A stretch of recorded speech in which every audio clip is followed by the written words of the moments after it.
Assalamualaikum warahmatullahi wabarakatuh. Perkenalkan, nama saya Imelda Ansifa, berNIM 1230739.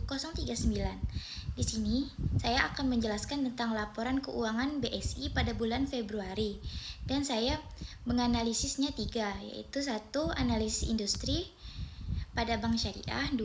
Analisis sumber dan penggunaan modal kerja, 3. Analisis laporan sumber dan penggunaan kas. Pertama, saya akan menjelaskan tentang analisis industri pada Bank Syariah. Pertama, ada rumus rasio likuiditas. Rasio likuiditas mengukur kemampuan bank memenuhi kewajiban jangka pendek. Rumusnya yaitu kas dibagi total aset dikali 100%. Jadi, 7.730.094 dibagi 439.629.224 dikali 100. Jadi totalnya 1,76%.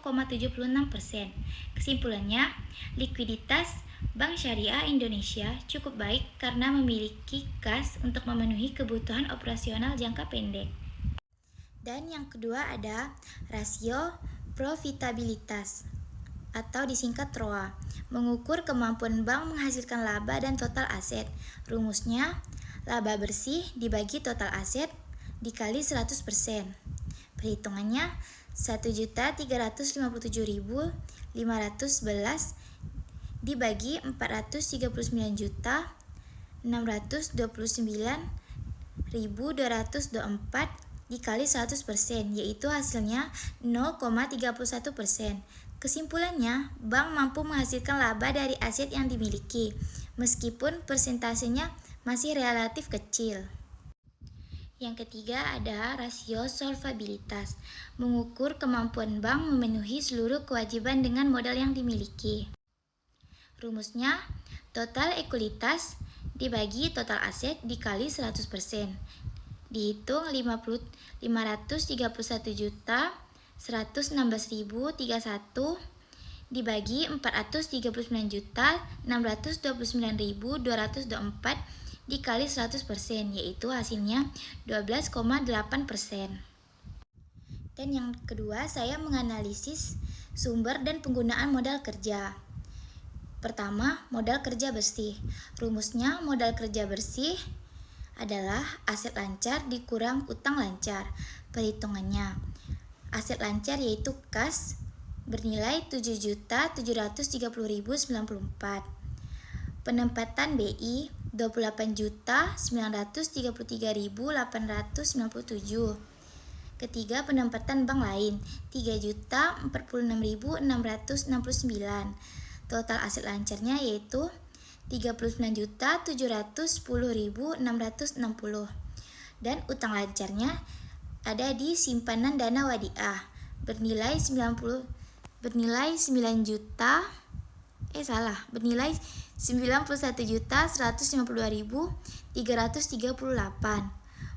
Modal kerja bersih 39.710.660 dikurang 91.152.338, yaitu hasilnya 51.441.678. Kesimpulannya, modal kerja negatif menunjukkan kewajiban lancar lebih besar dibanding aset lancar. Yang B ada working capital turnover. Working capital turnover adalah mengukur efektivitas modal kerja menghasilkan pendapatan.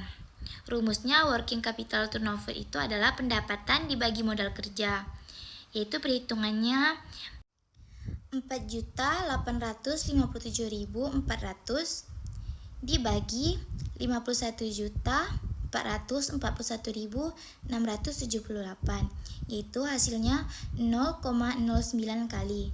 Kesimpulannya, perputaran modal kerja masih rendah sehingga efisiensi penggunaan modal kerja perlu ditingkatkan. Yang ketiga ada analisis laporan sumber dan penggunaan kas. Yang pertama, kas ratio, mengukur kemampuan kas dalam menutupi kewajiban lancar. Rumusnya, kas ratio adalah kas dibagi hutang lancar dikali 100%. Perhitungannya 7.730.094 dibagi 91.152.338 dikali 100%, yaitu hasilnya 8,48%. Kesimpulannya, kas yang tersedia masih relatif kecil dibanding kewajiban lancar. Yang B ada operating cash to income ratio. Mengukur kemampuan pendapatan menghasilkan kas. Rumusnya, operating cash ratio adalah kas dibagi pendapatan dikali 100%. Perhitungannya, 7.439.094 dibagi 4.457.400 dikali 100%. Hasilnya 159,14%. Kesimpulan setiap analisis. 1. Kesimpulan analisis industri pada bank syariah berdasarkan hasil perhitungan rasio likuiditas, profitabilitas, dan solvabilitas. PT Bank Syariah Indonesia memiliki kondisi keuangan yang cukup baik. Bank masih mampu menjaga kemampuan dan memenuhi kewajiban jangka pendeknya. Yang kedua, kesimpulan analisis sumber dan penggunaan modal kerja.